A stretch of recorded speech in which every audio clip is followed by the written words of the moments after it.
Level 1, the experiment. You're at a small gathering. Nothing unusual. Music playing quietly. People talking in small groups. Someone laughing in the kitchen. A friend offers you something. They say it casually. Want to try? You hesitate for a second. Not because you're scared, just because it's new.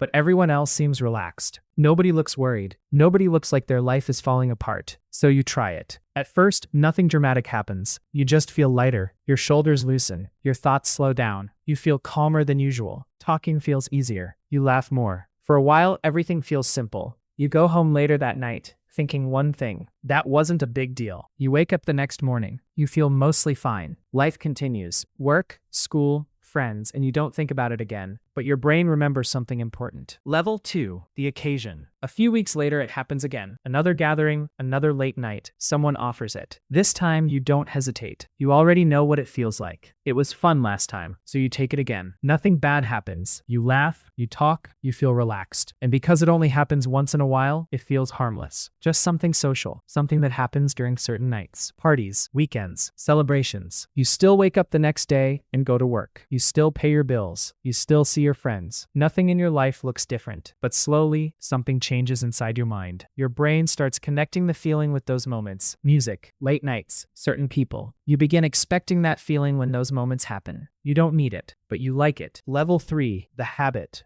Eventually, it stops being only a party thing. One night, you take it because you're bored. Another night, you take it because you had a stressful day. Another time, because you can't sleep. Now it exists outside the party. It becomes something you sometimes use alone. Not every day, just when things feel uncomfortable. Bad day at work, lonely night, stress you don't want to think about. The drug becomes a quick solution, something that smooths out rough moments, and it works. That's the problem. Every time it works, your brain remembers. Feeling bad? Take it.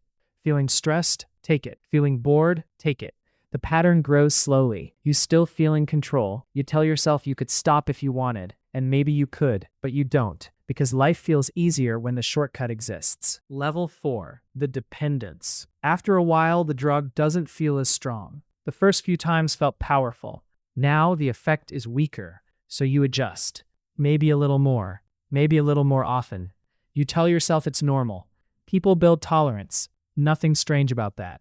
But something new starts happening. When you go too long without it, things feel off. Your mood drops. Small problems feel bigger. Your patience becomes shorter. You feel irritated for no clear reason. So you take it again, not to feel amazing, just to feel normal again. And slowly, something shifts.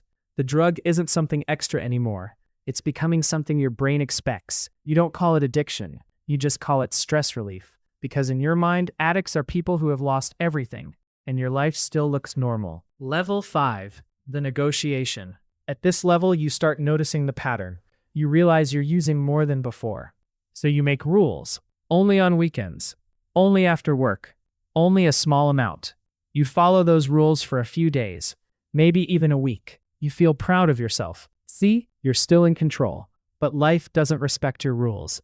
A stressful day happens.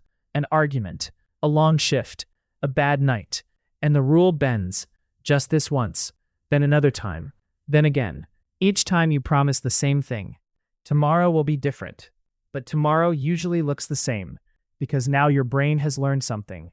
Relief lives inside the drug, so when stress appears, your mind doesn't ask if you should take it. Level 6, the spiral. Your life slowly begins to shift around the drug. Your schedule changes. You start planning your day around when you can take it. Money disappears faster than before. At first, you don't notice. Then you do. Small purchases add up. You start borrowing money, just small amounts. You promise you'll pay it back. Sometimes you do, sometimes you don't. Your sleep becomes strange. Some nights you stay awake too long. Other days you sleep too much. Work becomes harder. Your focus slips. You miss deadlines. You arrive late. People begin noticing.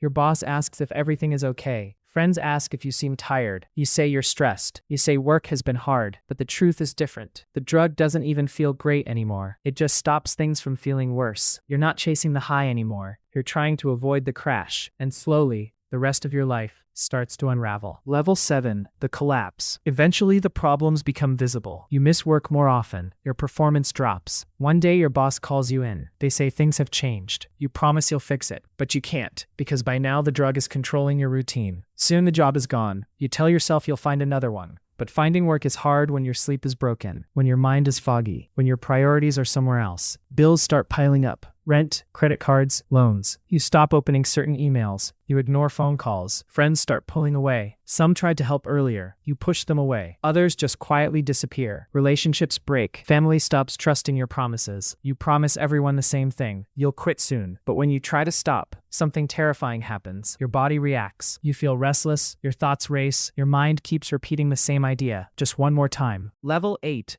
Losing everything. Eventually, the damage reaches everything. Your money runs out, savings disappear, credit cards are maxed out, debt grows, bills keep arriving, but there's no income anymore. Rent becomes impossible. You miss one payment, then another, until the day comes when the landlord knocks, and suddenly you don't have a place to live anymore. You pack what little you can, a few clothes, a bag, the rest stays behind. Your world shrinks quickly. You sleep wherever you can, a friend's couch for a few nights, a car, sometimes outside. Cold nights feel endless. Your body hurts. Your mind feels exhausted, but the craving doesn't stop. At this point, the drug isn't about feeling good. It's about surviving the withdrawal. Your whole day revolves around finding it, finding money, finding a way. People walk past you on the street. Some look away.